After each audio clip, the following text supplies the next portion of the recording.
Então, pessoal, sejam bem-vindos à nossa apresentação sobre a pesquisa que realizamos no mês de maio, né? Como é que vai funcionar tudo isso?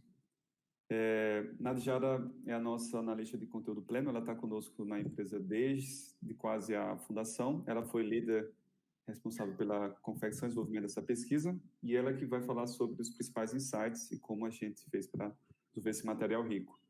Quem ficar até o final, como sempre, tem surpresinha da Autofoss. Eu separei 12 livros fantásticos sobre transformação digital, que são imprescindíveis para a leitura de vocês que querem se atualizar em termos de mindset e modelo de negócio. E também separei 2 artigos fantásticos sobre o assunto, que eu acho que vai ser de extremo valor para vocês. Tá? Eu vou compartilhar minha tela agora, Nádia, e aí você fica à vontade para liderar a apresentação. Beleza. Pessoal, complementando, o Thiago também, acho que ele já falou um pouco sobre como é que vai funcionar. Além do bônus, aqui embaixo, na descrição da live, vocês encontram o link para baixar o estudo completo. Então, quem quiser baixar para ficar acompanhando durante a transmissão os tópicos que a gente vai falar, também é legal. Os links também para essas recomendações que o Thiago vai falar estão aqui na descrição. E aí, falando um pouco de mim, como o Thiago disse, eu sou analista de conteúdo aqui na Autoforce, sou jornalista, já trabalho com o setor há algum tempo, desde que eu estou na Autoforce, né, quase 4 anos, e eu sou responsável pelo blog da Autoforce, pelo conteúdo educacional, como o Autoforce Academy. Então, quem já acessou os nossos cursos ou quiser acessar também, a gente tem 2 cursos gratuitos também, estão aqui na descrição, né? E aí, para facilitar a sessão do nosso bate-papo, né, a gente quer que seja o mais dinâmico possível, que vocês tenham a oportunidade de trazer perguntas, tirar todas as dúvidas que ficaram com relação ao report. A gente dividiu o bate-papo em 3 aspectos, né? Quais foram os impactos iniciais da Covid-19 no setor automotivo, qual que é a percepção das pessoas que responderam, né? Como é que elas estavam enxergando no momento da pesquisa e também as principais tendências, perspectivas, insights que podem ajudar os varejistas do setor automotivo a se organizar nesse novo momento, nesse novo normal que a gente está chamando, né? E aí, falando um pouco sobre a pesquisa BDB, né, que a gente apelidou de BDB, mas é Brasil Dealership Benchmark, ela foi uma pesquisa que surgiu um pouco das demandas que a gente estava recebendo dos nossos clientes, né? A gente atende mais de 500 concessionários em todo o Brasil. Então, muitos clientes estavam com dúvidas sobre como é que como é que deveriam se portar, qual que deveria ser seu posicionamento, como é que deveria investir, o que o setor estava fazendo naquele momento, porque a gente sabe que logo no início a gente teve a quarentena, o isolamento social, muitos estados fecharam as portas do comércio, né? Então, ninguém sabia muito o que fazer.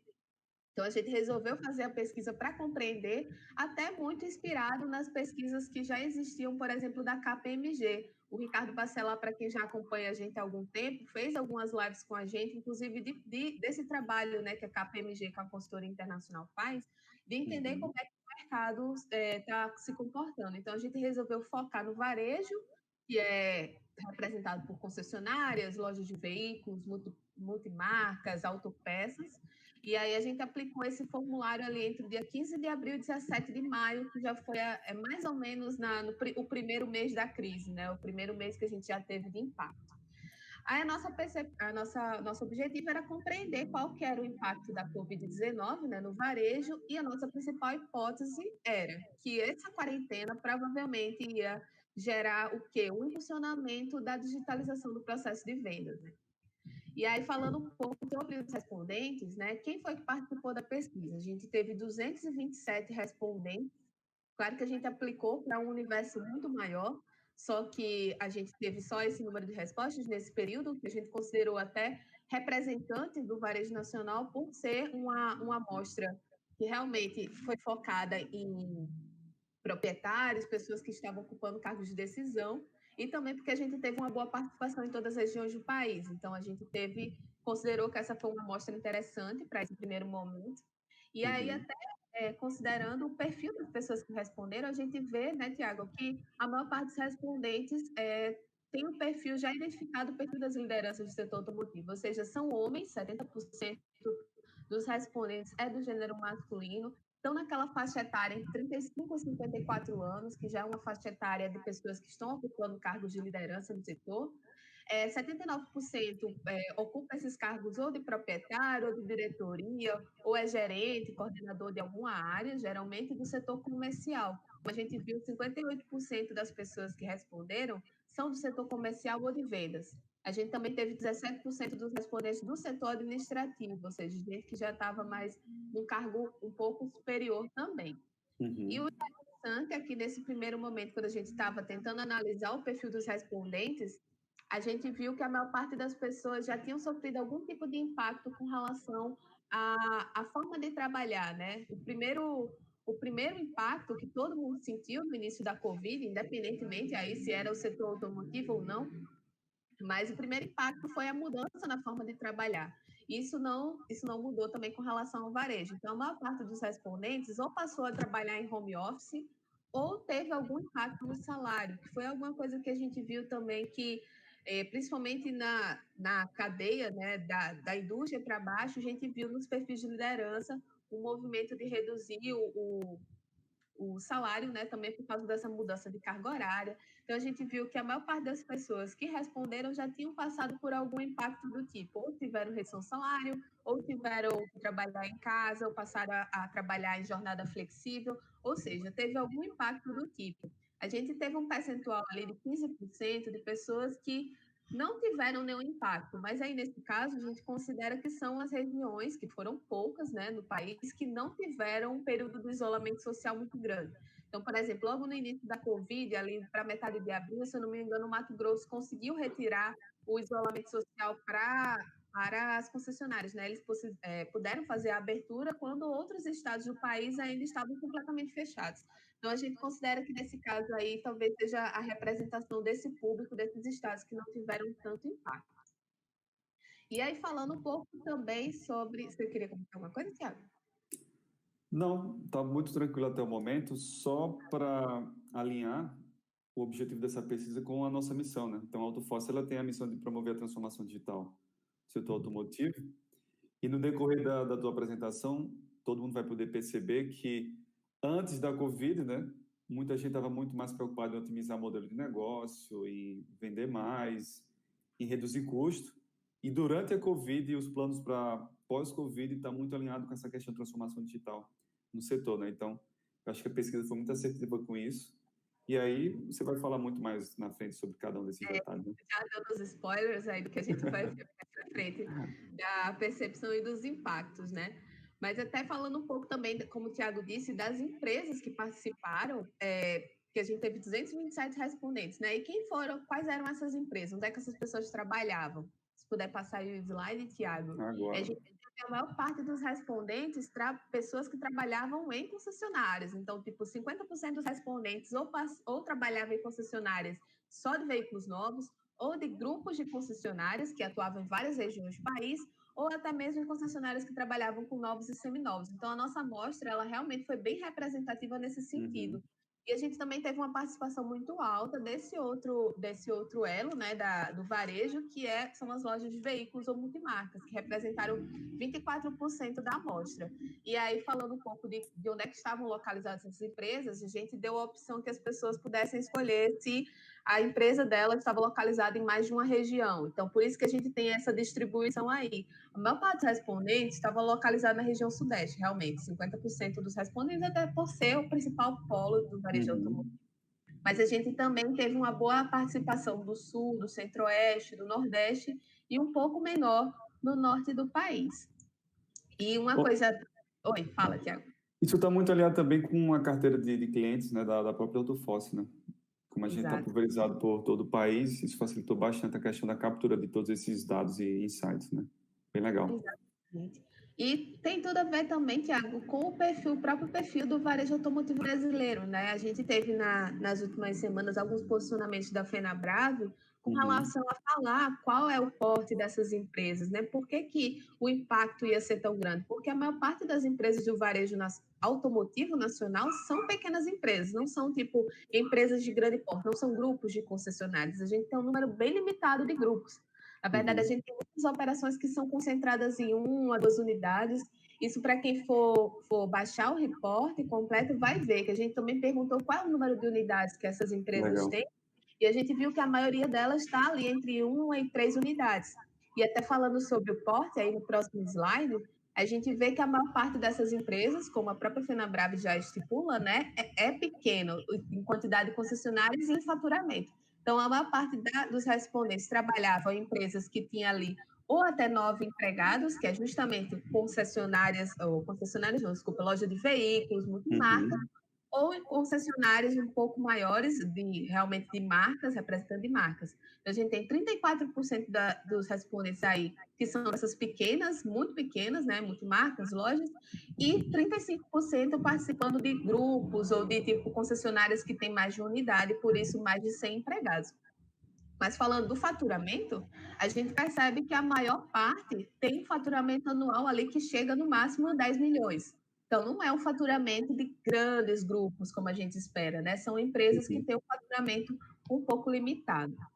Legal. E aí, esse foi o overview para vocês terem uma ideia de com quem a gente conversou, né? Para vocês saberem, como o Thiago mesmo já falou, que é uma amostra muito bem segmentada. A gente teve muita preocupação de não colocar esse formulário para rodar com qualquer pessoa, né? A gente queria realmente que ele alcançasse o público do varejo. Então, a gente trabalhou da forma mais segmentada possível para representar o nacional. E aí, a gente também tentou identificar quais que foram os impactos, né, nesse primeiro momento da Covid. No primeiro mês, o que foi que o setor sentiu? A gente sabe que muitas pesquisas já saíram sobre isso, por exemplo, termômetros automotivos, os próprios dados da Fenabrave com relação à queda nas vendas, mas a gente queria entender um pouco mais além. Tipo, a gente queria saber, tá, caiu a venda? Caiu, a gente já sabia, mas o que foi feito naquele momento? Durante esse primeiro mês, como é que o varejo se comportou? O que ele adotou? Quais que foram as restrições pelas quais ele passou, né? Porque a gente não tinha um mapeamento nacional até então para saber quantas estavam fechadas, quantas estavam abertas parcialmente, a gente não tinha. Ontem é que saiu um dado da Fenabrave falando que, se eu não me engano, 43% das concessionárias do país ainda estão passando por algum tipo de restrição. E aí a maior parte, mais de 60% já estão liberadas, né? Por liberação dos próprios estados. Mas a gente percebeu na nossa pesquisa que a maior parte do varejo passou realmente por algum tipo de restrição, que era o fechamento total, como a gente viu em São Paulo, né? Que aí causou aquele número absurdo de queda nas vendas de abril para maio, que eu acho que ninguém esperava. A gente tinha uma média de emplacamentos diário de 9,2 mil emplacamentos, e aí a gente caiu de uma hora para outra 1.200 emplacamentos diários no nacional. Então, isso é um impacto muito grande para quem trabalha diretamente com a venda de veículos.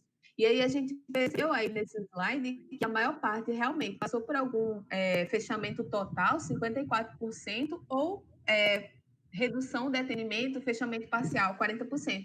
Nesses casos, ou era quando a concessionária ela conseguia manter um serviço agendado, né?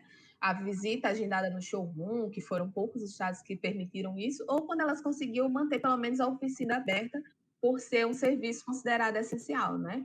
E por quanto tempo? O mais interessante também é que a gente percebeu que a maioria dos concessionários ou dos respondentes, na verdade, não tinha ainda noção de quanto tempo aquele isolamento ia durar. Então, isso causava, inclusive, vocês vão ver mais para frente, um impacto na percepção de futuro, na percepção do que era possível fazer durante a crise, né? Muito desestímulo, muito, como a gente chama aqui no Nordeste, muito aperreio, porque as pessoas não sabiam o que era possível fazer, por quanto tempo elas iam ter aquele impacto na operação. E como a gente sabe que no Brasil as pequenas empresas elas também não têm uma sólida base financeira assim, para ter um período bom de margem para trabalhar sem ter lucro, né? Então a gente vê também que isso impacta diretamente na percepção dos concessionários por quanto tempo seria possível ficar aberto durante a crise. Então, a gente teve aí 61% dos respondentes sem noção de quanto tempo teria de fechamento, né? E 23% com o fechamento estipulado ali em um mês, mais ou menos. E aí, essa restrição, obviamente, causou o impacto que a gente já viu nos últimos 2 meses de vendas, né? Uma queda de 70% a 80% no faturamento dessas empresas. E aí, a gente também se preocupou em perguntar para esse pessoal o que eles estavam fazendo nesse momento de fechamento, porque a gente sabe, né? Venda, a gente pode até desacelerar, mas a gente nunca pode parar. Qualquer empresa trabalha dessa forma, na Autoforce a gente passou por isso, qualquer empresa vai passar. Mas o varejo automotivo, em que o trabalho com venda de veículos, a gente sabe que demora um certo tempo, né, o ciclo de venda, então não era possível parar totalmente. E o que essas empresas fizeram? O que a gente percebeu é que a maior parte das empresas se preocupou muito em organizar primeiro a rotina dos funcionários, como a gente viu no início, né? Então a gente teve a adoção do home office, a gente teve dispensa de funcionários, a gente teve redução de jornada de trabalho, e aí a gente teve demissão e redução de investimentos. Como a gente sabe, o primeiro momento de qualquer crise vamos reduzir os custos, né? Tentar adequar os custos à nova realidade que a gente vai ter. E aí a gente também teve cancelamento de projetos, cortes de salários, redução de serviços, alguns casos layoff, né, para montadores e fechamento de unidades. E aí a gente também perguntou para quem respondeu diretamente sobre o número de demissões, porque a gente sabe que o maior receio, até das entidades do setor, como Fenabrave, era a quantidade de pessoas que seriam demitidas com a crise, né? Se eu não me engano, a gente tem 315 mil pessoas hoje empregadas nas concessionárias brasileiras, não é pouca gente. Então, a Fenabrave ela tinha muito receio de como seria o retorno com relação à manutenção desses postos de trabalho. E aí a gente viu que 36% ali nesse gráfico de PISA, a gente vê que 32% dos concessionários tiveram uma redução aí de demissão de 11 a 50 funcionários, que também não é uma quantidade pequena, se a gente considerar que a maior parte dos respondentes não eram empresas com mais de 100 funcionários. Então, se a gente sabe que as empresas elas tinham uma quantidade pequena de funcionários, ali até 100, 150, e elas reduzem elas em 50 funcionários, é um impacto muito grande no número de postos de trabalho, né? Mas a gente também teve ali, em 36%, uma faixa de pessoas que demitiu de 1 a 10 funcionários, que a gente imagina que tenham sido justamente aquelas operações um pouco menores, como lojas de veículos, multimarcas, que tem uma quantidade realmente menor de funcionários. E aí, o que eles fizeram? Né? Depois dessa organização de pessoal, a gente viu que aquela hipótese lá do início de foco na digitalização, ela realmente aconteceu. Porque o varejo, ele percebeu que não era possível manter as portas fechadas e manter as portas digitais fechadas também. A gente usa muito essa expressão aqui na Autofos para falar que, hoje em dia, se eu não me engano, foi um webinar que a gente fez com o Mozart, que é um parceiro nosso da agência Digi, e ele falou que toda rua, toda cidade tem uma rua que a gente chama de Rua das Concessionárias, né? Aqui em Natal a gente tem a Avenida Prudente Moraes, lá em São Paulo tem uma rua também que concentra o maior número de concessionárias. E aí, quando a gente fecha tudo isso, qual que vira a Rua das Concessionárias? Onde é que as pessoas elas vão passar para poder procurar, fazer a jornada de compra, escolher um veículo? É na internet. Então, a gente viu que a maior parte das concessionárias realmente migrou para o digital e passou a utilizar serviços, utilizar recursos digitais que às vezes não utilizava antes da crise. A gente viu que uma mudança, inclusive, foi na percepção deles sobre qual era a importância do digital, o que eles deveriam usar. Então, a gente se preocupou em perguntar se a empresa tinha recorrido a recursos digitais, e aí a gente viu que pelo menos 92%, que é um número, né, vamos considerar, é praticamente todo mundo que respondeu, resolveu usar recursos digitais. Então, aquela primeira hipótese de que a digitalização estava acontecendo e que era possível que ela continuasse no novo normal, ou seja, depois da crise, é muito grande. E a gente também se preocupou em perguntar, tá, você passou a usar recursos digitais, mas isso gerou realmente algum resultado em venda? E aí o resultado foi positivo. A gente teve 60% das pessoas respondendo que sim, eles tinham conseguido vender durante a crise, o que é um resultado assim fantástico para a gente. Aqui na Autofos a gente, como eu falei, né, trabalha diretamente com as concessionárias e nossa missão desde o início era fazer com que o setor ele realmente enxergasse na internet a oportunidade de vender, né, a facilidade para se relacionar com o consumidor. Até um pouco, talvez Thiago vai falar isso mais para frente, mas tipo, quando a Autofos surgiu, a gente surgiu em meio a uma grande crise do setor automotivo, que foi em 2015. E naquela época, o setor talvez não tenha feito o dever de casa, que já era enxergar no digital a oportunidade de vender. Correto. Agora, quando chegou esse novo momento, não teve escapatória, precisou fazer de qualquer maneira, né? Então, a gente viu que 60% passou a usar e ter resultado no digital e outros 23% não soube dizer, mas aí a gente talvez enxergue isso um outro problema, que é o problema de mensuração. Que aí, como a maioria das empresas não estava preparada para esse momento de digitalização, elas ainda não sabiam como mensurar. Eles não sabiam como identificar se estavam tendo retorno ou não. Então, isso já é um outro problema. Ô, Nath, a gente tira isso até pela própria experiência que a gente tem aqui na Autofoz, mais uma vez com os nossos próprios clientes, né? Como você citou, em 2015 a gente fundou a empresa em meados da crise de 2014/15, né? E de lá para cá a gente se preocupou muito em educar o mercado, desenvolvendo conteúdo, desenvolvendo orientações, desenvolvendo metodologias, ajudando as concessionárias a implantarem a ferramenta Autódromo para criar seus próprios showrooms. E mesmo assim, com tudo isso, o engajamento com esse conteúdo, o engajamento com a própria solução não era tão alto. Porque, como você falou, ainda existiam as grandes ruas, né, com os grandes tráfegos de pessoas visitando essas concessionárias, mas o que foi que a gente notou também, né? E o time de suporte de CS pode falar muito bem sobre isso, se aqueles estivessem, que é a quantidade de demanda sobre como utilizar a solução da melhor maneira, a quantidade de demanda que o marketing está recebendo para conteúdo, é absurda, como você está próprio destacando aqui, né? Não fizeram o dever de casa anteriormente, chegou a crise, o digital é a nova rua das concessionárias, e aí eles precisam fazer o dever de casa de forma muito rápida e da melhor maneira possível para tirar uma nota 10, né? Então, a gente percebeu isso tanto com uma pesquisa, como também com a vivência nesses últimos 3 meses, trabalhando com toda a nossa carteira de clientes, com prospects que querem começar a trabalhar conosco para tentar desenvolver essa transformação digital toda nas suas operações. Fantástico. Vamos para frente. E é uma mudança completa, até a gente vai falar mais para frente, mudando na forma de gerenciar o negócio, né? No modelo de negócios também, como a gente já fala muitas vezes. A versão concessionária 1.0, que era aquela concessionária baseada apenas no showroom, ou seja, o cliente que passar aqui e entrar é o cliente para quem eu vou vender. Essa concessionária, se ela já não deixou de existir agora durante a crise, ela vai deixar de existir até o final da crise. Porque é um modelo realmente que não tem como se sustentar. E a gente vê, inclusive, agora, nos resultados da pesquisa, né? Como a maior parte criou essa conscientização, que era preciso ir para o digital, então aquele modelo da concessionária que esperava o cliente passar, ele realmente vai morrer, e o que vai se manter agora é esse modelo da concessionária 2.0, que é a concessionária preocupada em vincular o offline ao online.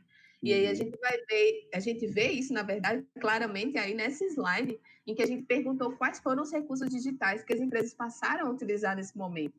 Então, a gente vê, vocês vão ver também, não tem como dar 100%, porque a gente deixou a opção das pessoas marcarem mais de uma alternativa. Então, eles poderiam escolher até os 4 principais recursos digitais que eles passaram a utilizar. Então, atendimento foi o mais forte, né? Como a gente viu, já esperava, era que tivesse uma mudança na forma de atender. Então, se eu não estou no showroom, que eu não posso atender o meu cliente diretamente no showroom, para onde é que eu vou? Eu vou para o WhatsApp, eu vou para as redes sociais, eu vou tentar fazer uma negociação online.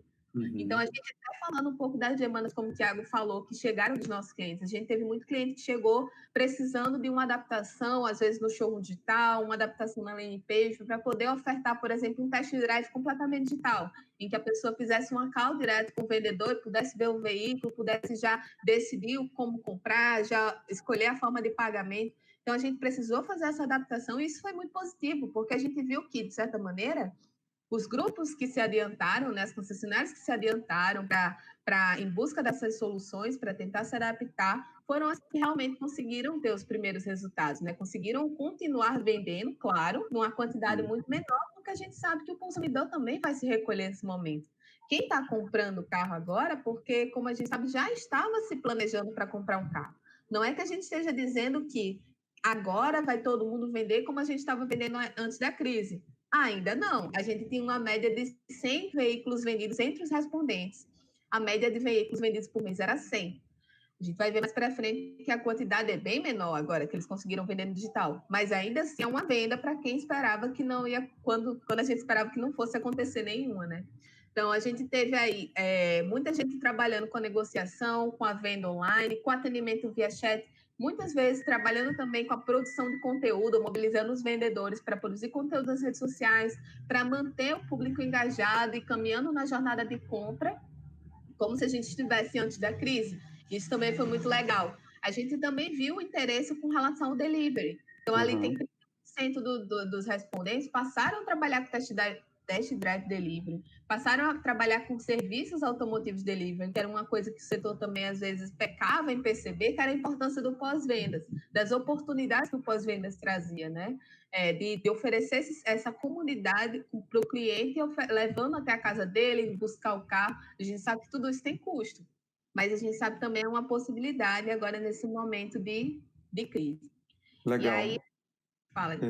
Nadi, isso representa muito bem, né, essa transição tanto da concessionária 2.0, que tem como foco apenas gerar lead, para essa concessionária que a gente chama de 3.0, né?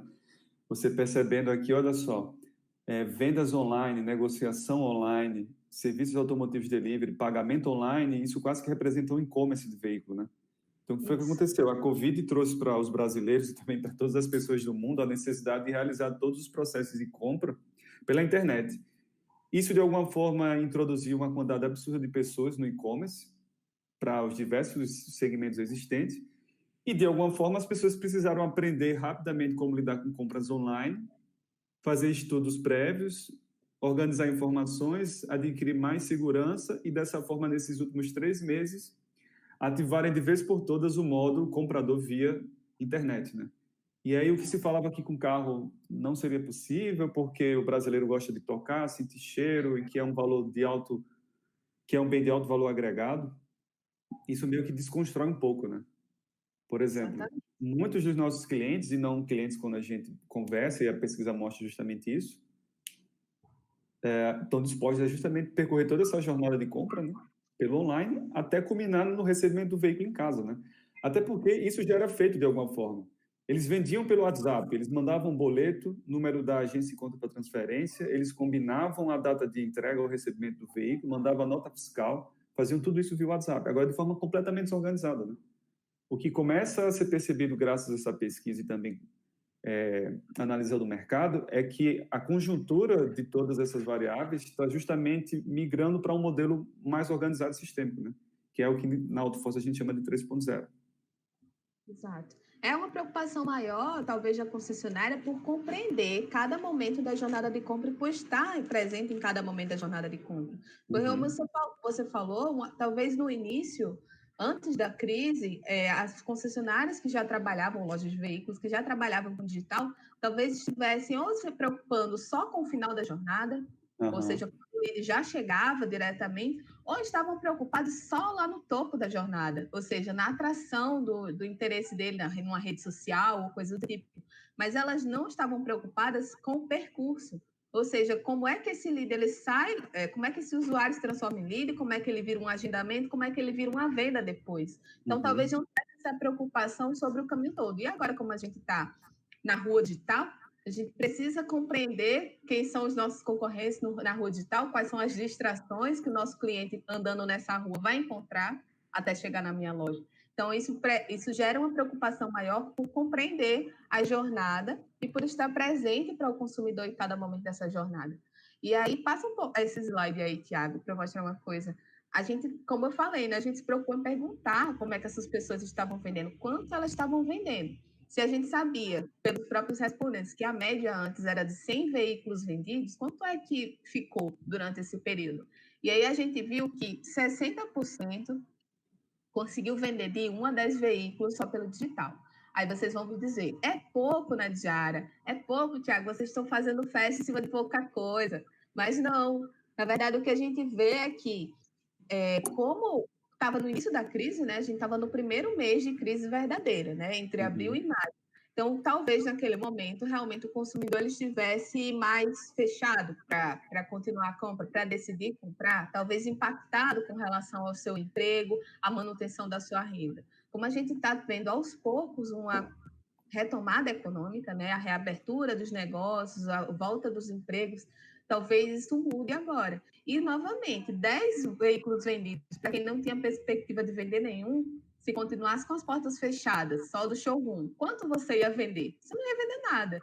Então, tipo, 10 veículos para quem não ia vender nada ainda é alguma coisa. E até a gente vê que a outra parcela ali, da maior parte dos respondentes, 30%. Então, 60% vendeu de 1 a 10, ok, mas 30% vendeu de 11 a 50. Então tem alguma coisa aí, né?